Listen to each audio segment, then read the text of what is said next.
Selamat datang di pokok bahasan kedua, modul Kader Pemberdayaan Masyarakat Desa atau KPMD. Jumpa lagi dengan saya, Weni Mustika. Pada modul pokok bahasan pertama, kita telah membahas tentang landasan hukum, keberadaan KPMD, tugas dan fungsi, citra diri, dan bagaimana membangun solidaritas sosial. Pada pokok bahasan kedua bagian pertama ini, kita akan fokus pada pengembangan diri individu seorang KPMD. Di sini kita akan memahami seluk-beluk kepemimpinan kader. Apa itu kepemimpinan kader? Pada umumnya, kepemimpinan yang terjadi di masyarakat perdesaan sangat tergantung dari tingkat ketokohan yang ada di dalam masyarakat. Biasanya, ketokohan tersebut dapat berada pada sesepuh, pemuda, para pensiunan, atau mantan kepala desa. Kader Pemberdayaan Masyarakat Desa atau KPMD merupakan bagian dari ketokohan tersebut. Tokoh kunci yang berada di masyarakat perdesaan. Untuk mewujudkan hal tersebut, maka kompetensi yang harus diperhatikan dan diperkuat bagi seorang KPMD adalah motivasi diri, serta kepemimpinan, memecah masalah, dan pengambilan keputusan. Motivasi mempunyai peranan penting pada diri individu, baik pada strata, pimpinan, maupun anggotanya, karena merupakan salah satu faktor yang diandalkan dalam pencapaian tujuan. Bagi seorang kader pemberdayaan masyarakat desa, motivasi ini sangat penting untuk mendorong diri mereka sendiri dan masyarakat dalam mencapai tujuan pembangunan desa. Mari kita lihat video pada layar ini.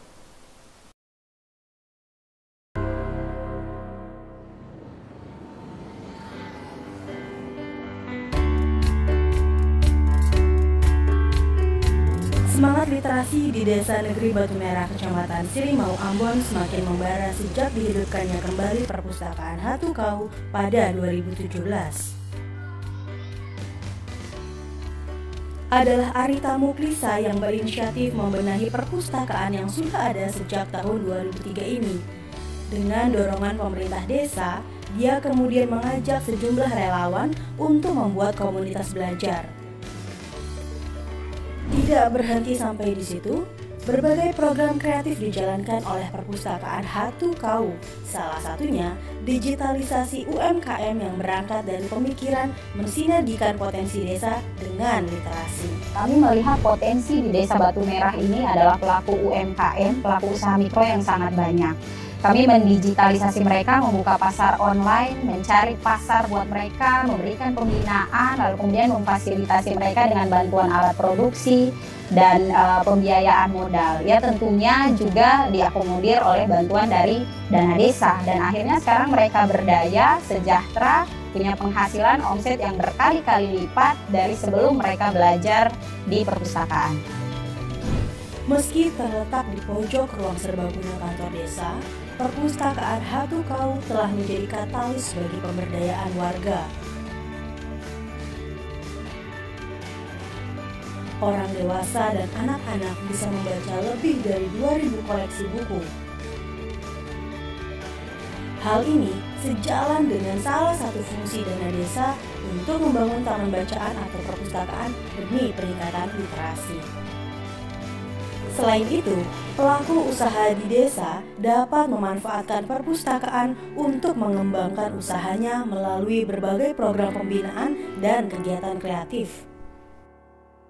Dulu saya pedagang kue keliling dari pagi hingga sore hari dengan omset 300.000 per hari. Sejak belajar di perpustakaan, dengan belajar buku-buku kuliner, ikut pelatihan, mengembangkan usaha, dan dibantu digitalisasi UMKM dengan pinjaman modal usaha. Dengan itu, saya mampu mengembangkan omset usaha saya hingga 2 juta per hari. Pesan motivasi apa yang kita dapat setelah menonton video ini? Dalam video ini memberi gambaran bagaimana Perpustakaan Hatiku Ambon mampu memberi motivasi kepada pelaku usaha UMKM untuk berkembang dan berinovasi melalui digitalisasi. Mari kita lihat lebih jauh. Pengertian dan hakikat motivasi. Motivasi berasal dari kata motif yang dapat diartikan sebagai kekuatan yang terdapat dalam diri individu yang menyebabkan individu tersebut bertindak atau berbuat. Motivasi ada di setiap individu untuk mencapai suatu tujuan yang akan dicapai. Motif dapat dibedakan menjadi 3 macam, yaitu 1. Motif biogenetik, yaitu motif-motif yang berasal dari kebutuhan-kebutuhan organisme demi kelanjutan hidupnya, misalnya lapar, haus, kebutuhan akan kegiatan, istirahat, mengambil nafas. Kemudian yang kedua, motif sosiogenetis, yaitu motif-motif yang berkembang berasal dari lingkungan kebudayaan tempat orang tersebut berada. Kemudian yang ketiga, yaitu motif teologis. Dalam motif ini, manusia adalah sebagai makhluk yang berketuhanan sehingga ada interaksi antara manusia dengan Tuhannya. Hakikat motivasi ialah dasar atau intisari dari sebuah motivasi. Untuk apa hal ini dilakukan dan berasal dari mana dasarnya. Yang mana hal itu dipandang dari segi psikologis atau yang dapat dirasakan secara pribadi dan secara langsung oleh seorang serta bersikap subjektif. Menurut Maslow, manusia termotivasi untuk memenuhi kebutuhan-kebutuhan hidupnya. Kebutuhan-kebutuhan tersebut memiliki tingkatan atau hierarki, mulai dari yang paling rendah atau bersifat dasar fisiologis sampai yang paling tinggi aktualisasi diri. Adapun hierarki kebutuhan tersebut dapat dilihat pada teori hierarki kebutuhan Maslow ini. Di sini kita melihat Maslow membagi tingkatan kebutuhan menjadi kebutuhan fisiologis terkait makanan, minuman, pakaian, dan lain-lain. Kebutuhan rasa aman terkait keamanan, keteraturan, stabilitas, dan lain-lain. Kebutuhan sosial terkait relasi, keluarga, kebutuhan penghargaan terkait pencapaian, status, reputasi, dan lain-lain. Dan yang paling puncak adalah kebutuhan untuk mengaktualisasikan diri. Hal ini terkait dengan pengembangan diri, pemenuhan ideologi, dan lain-lain. Bila kita melihat lebih dalam, sebenarnya motivasi hanya memiliki 2 jenis, yaitu motivasi untuk bertindak yang berasal dari dalam diri sendiri atau intrinsik, dan motivasi yang berasal dari luar atau ekstrinsik. Apa itu motivasi dari dalam?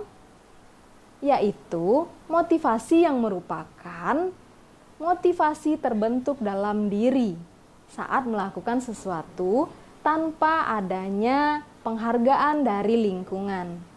Seseorang menikmati suatu aktivitas tertentu atau memandangnya sebagai sebuah kesempatan untuk mengeksplorasi, belajar, atau mengaktualisasi potensi diri yang dimiliki. Sedangkan motivasi ekstrinsik adalah motivasi yang timbul akibat pengaruh luar individu, baik karena ajakan, suruhan, atau paksaan dari orang lain, sehingga dengan keadaan demikian, seseorang mau melakukan sesuatu. Motivasi ekstrinsik terjadi ketika seorang individu yang terlibat dalam perilaku bukan mereka menikmatinya atau karena hal tersebut menyenangkan, tetapi karena untuk mendapatkan sesuatu sebagai balasan atau menghindari sesuatu yang tidak menyenangkan. Individu yang memiliki motivasi intrinsik cenderung akan memiliki tujuan untuk menjadi orang yang lebih sukses. Permasalahannya adalah kemauan itu akan muncul apabila ada kegiatan yang disukainya. Bila itu bukanlah hal kegiatan yang disukainya, maka dorongan itu akan sulit muncul, sehingga membuat individu malas melaksanakannya. Banyak orang-orang gagal memiliki motivasi yang berkelanjutan karena mereka banyak mengandalkan pada motivasi ekstrinsik. Motivasi ekstrinsik hanya bergantung pada penghargaan atau hukum. Setelah hadiah atau penalti itu hilang, motivasi akan sirna. Bagi seorang KPMD, jika ingin memiliki motivasi jangka panjang yang berkelanjutan, tidak bisa bergantung dengan motivasi ekstrinsik saja, tetapi harus didorong oleh motivasi intrinsik. Karena semangat yang diberikan benar-benar murni dari dorongan diri sendiri, sehingga apapun yang terjadi, mereka akan tetap termotivasi. Anda mungkin bertanya, bagaimana membangun teknik motivasi? Teknik motivasi yang baik haruslah mengedepankan nilai-nilai yang positif.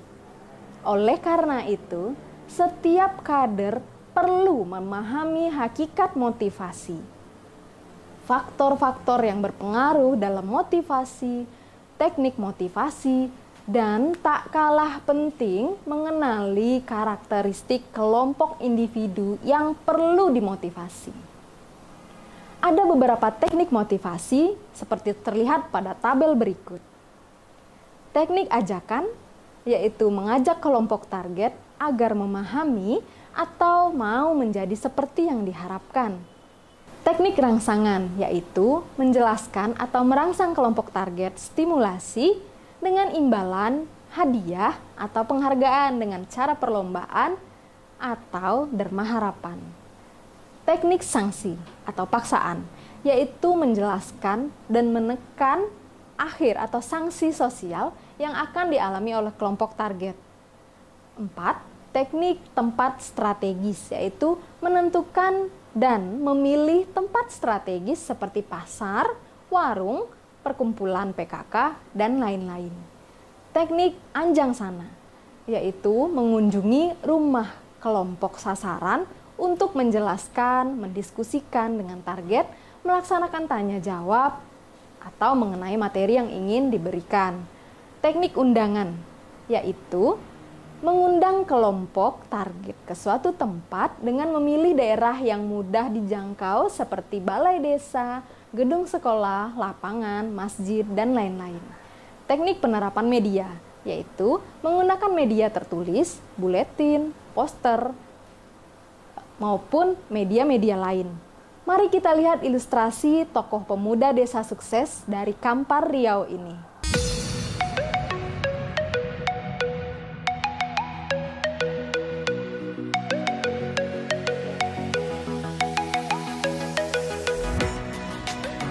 Desa Koto Masjid terletak di Kecamatan 13 Koto Kampar, Kabupaten Kampar, Provinsi Riau.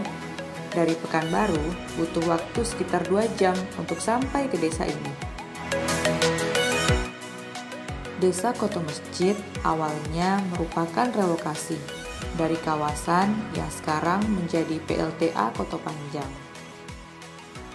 Desa Koto Masjid memiliki ragam potensi. Dalam video ini, kita melihat bagaimana Chandra Budi, seorang kader dan pegiat wisata Desa Koto Masjid, bersama-sama dengan warga desa membuat sebuah destinasi wisata untuk mendukung destinasi wisata alam yang sudah ada.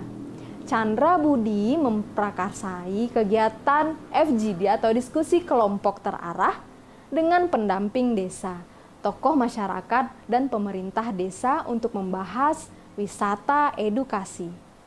Salah satu paket wisata edukasi yang ditawarkan adalah menangkap dan memancing ikan, dilanjutkan dengan proses pengolahan ikan, hingga menyediakan guest house untuk wisatawan.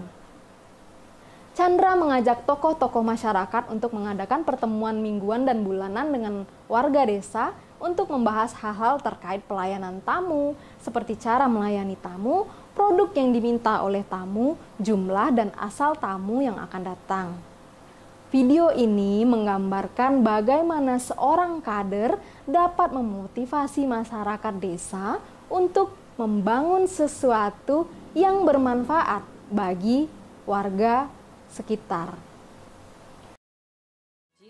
dikelilingi area perbukitan. Sehingga tak heran jika desa ini memiliki spot landscape terindah di Kabupaten Kampar. Spot landscape yang mempesona salah satunya adalah Puncak Kompe. Dari sini kita bisa menikmati hamparan Danau Waduk PLTA dan gugusan pulau-pulau. Tak hanya itu, dari Puncak Kompe ini kita bisa mengabadikan foto-foto terindah. Demikian modul pokok bahasan kedua, bagian pertama yang membahas tentang motivasi ini. Bagian kedua pokok bahasan ini, kita akan membahas tentang kepemimpinan. Bagaimana menjadi kader dengan kepemimpinan yang hebat. Tetap semangat, desa maju, Indonesia maju, desa pasti bisa.